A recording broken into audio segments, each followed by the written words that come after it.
ప్రజా సమస్యలపై స్పందించకుండా కాంగ్రెస్ అభ్యర్థి జీవన్ రెడ్డి ఎందుకు మౌనంగా ఉంటున్నారో చెప్పాలన్నారు నిజామాబాద్ బీఆర్ఎస్ ఎంపీ అభ్యర్థి బాజిరెడ్డి గోవర్ధన్. జగిత్యాల జిల్లాలో ఎమ్మెల్సీ ఎల్ రమణ నివాసంలో ఆయన మీడియాతో మాట్లాడారు. రైతులు పండించిన ధాన్యం ప్రభుత్వం కొనుగోలు చేయడం లేదని ఆరోపించారు. జీవన్ రెడ్డి ఎవరితో కుమ్మక్కై ప్రజా సమస్యలు గాలి కొదిలేశారని విమర్శించారు. ఎమోషనల్ బ్లాక్మెయిల్ చేస్తూ జీవన్ రెడ్డి ప్రజల్ని ఓట్లు అడుగుతున్నారని ఆరోపించారు బాజిరెడ్డి గోవర్ధన్.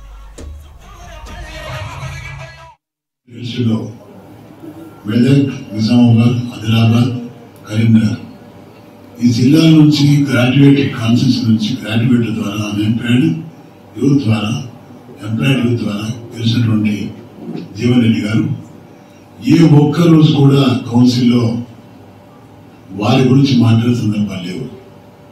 అసలు ఆ వ్యక్తిని ఎమ్మెల్సీ అనే పదాన్ని ప్రజలు మర్చిపోయిండు. ఈ ప్రాంతాలు ఎప్పుడు తిరగలేదు. 4 కాలం గడిచిపోయింది. ఒక అధికారం ఉన్నాడు. ఆయన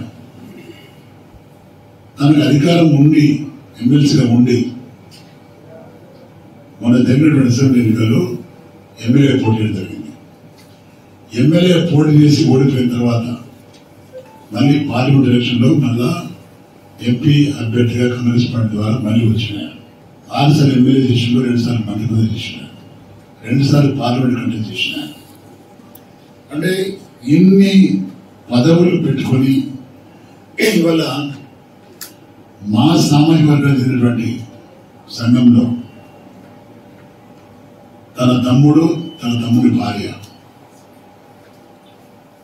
ఆది శ్రీనివాస్ మా సామాజిక వర్గానికి చెందినటువంటి ఎమ్మెల్యే, ఆయన విప్పు, ఆయన తీసుకొచ్చి మా సామాజిక వర్గంలో ఒక మీటింగ్లో భావోద్వేగంగా ప్రసంగం చేసి ఇమోషనల్ బ్లాక్మెయిల్ చేసి మా ఇంట్లో కట్టి కూర్చో ఉందని, నాకేం ఆస్తులు లేవని, నాకేం పదవులు లేవని, ఒక ఎమ్మెల్సీ ఉందని ఆ మాట్లాడడం ఒకటే కాకుండా మరి జీవన్ రెడ్డి గారు కూడా ఎక్కడ వెళ్ళినా కానీ మీరు ఓట్లు లేకపోతే నేను కొమ్మిరెడ్డి రామ దగ్గరికి వెళ్ళిపోతా, నేను చనిపోయిన ఆధారికి వెళ్ళిపోతా, మా నిజామాబాద్కి వచ్చి కూడా ఇది లాస్ట్ చివరి ఎలక్షన్, నాకు మనం బతికుండడం లేదని మాట్లాడు.